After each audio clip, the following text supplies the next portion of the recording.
Hi, folks. Lately, I've been reading a bunch of articles worried about the rising threat of China to United States world domination. Um, China does have one of the fastest growing economies in the world, due not in any small part to the fact that American corporations are in the habit of closing down factories in the United States, laying off all the United States workers, and taking their business to China, where they're free to dump their toxic pollution into the rivers and streams and pump their choking toxic exhaust into the Chinese sky with impunity. They can employ people at $1 an hour to work 12, 18-hour days, 7 days a week, no benefits, etc. And what do we get out of it? Well, we get those low prices at Walmart and those low minimum wage jobs there as well. Yeah. Some people say the Chinese pose an increasing military threat to the United States. I looked into the figures. China, with a population of 2 billion people, spends about 2% of their GDP on the military. The United States, with about 3.5 million people, spends 4.7% of its GDP on the military. In dollar terms, it means the United States spends 6 times what China spends on its military every year. $687 billion for the U.S. versus $114 billion for China. Maybe if the U.S. spent a little less money on its military and a little bit more money on infrastructure and restarting the economy, maybe we'd have a fast-growing economy like China. Just a thought.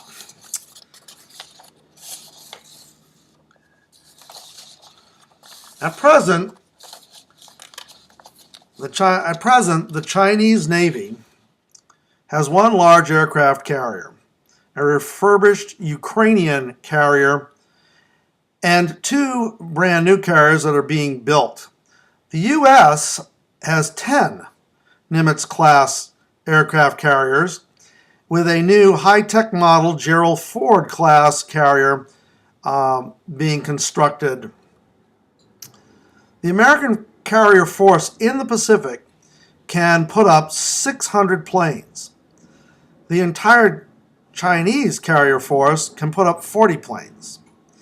Since a single carrier group, U.S. carrier group, can launch 70 planes, that means that one U.S. carrier group could take on the entire Chinese carrier force head to head if it came down to it. Well, a lot of people seem to be concerned about Taiwan. What's going to happen to Taiwan? Well, I guess I'd be concerned if in the middle of the night Taiwan had become the 51st state of the Union, but it hasn't.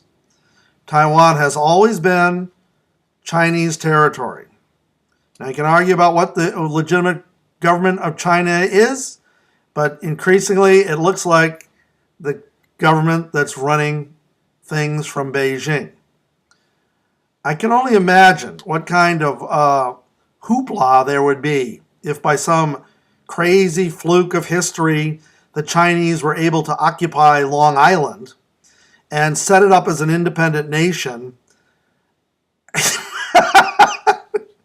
I tell you, heads would be exploding. The bottom line is that at some point we may just have to give Taiwan back and just back off and let the government, the Red Chinese government, take administrative control of Taiwan. There was a time when the idea of the Red Chinese running Hong Kong would make heads explode. But the British gave it back to the Chinese. It's being run by Chinese authorities now. And we're getting used to it. We'll get used to them running Taiwan as well. There is, however, one issue regarding China that does keep me awake at night.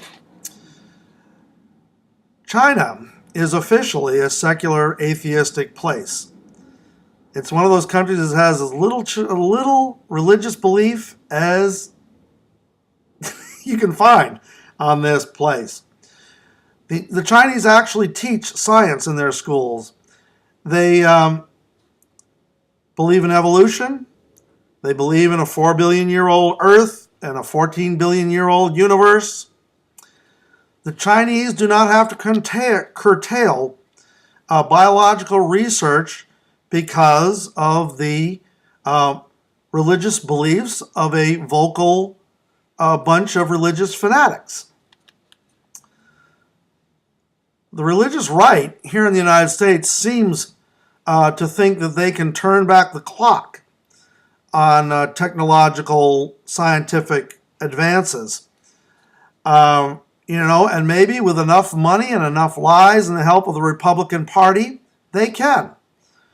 If they do, well, I'm afraid it's going to be too bad for the United States. If we turn away from the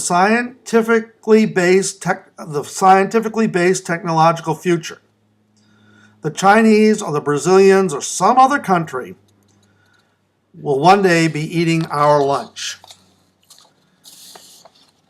In the 1400s, China was a major naval power. The Chinese had a huge seagoing fleet and traded as far away as the African coast. Then the outwardly looking emperor died and was replaced by a social isolationist.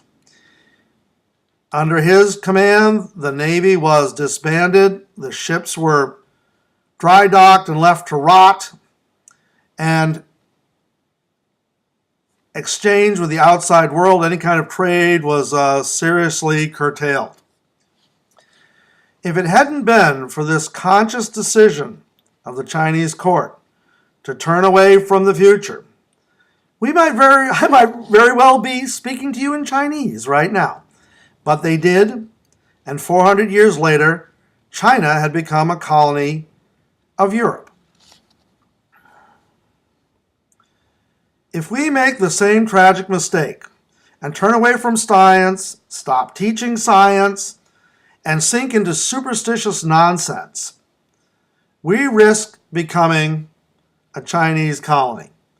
Prayer will not stop missiles. Introducing biblical law will not restart the economy. Angels will not stop us from sinking into third world status. Religion is simply a dangerous distraction that the Republicans cynically manipulate in order to get poor and middle class people to vote Republican against their economic interests. If we are duped by this, if we get fooled by this, we will not be able to do the hard work that we need to in order to remain a first world power. Thank you very much for watching, and good luck in these troubled times. Bye.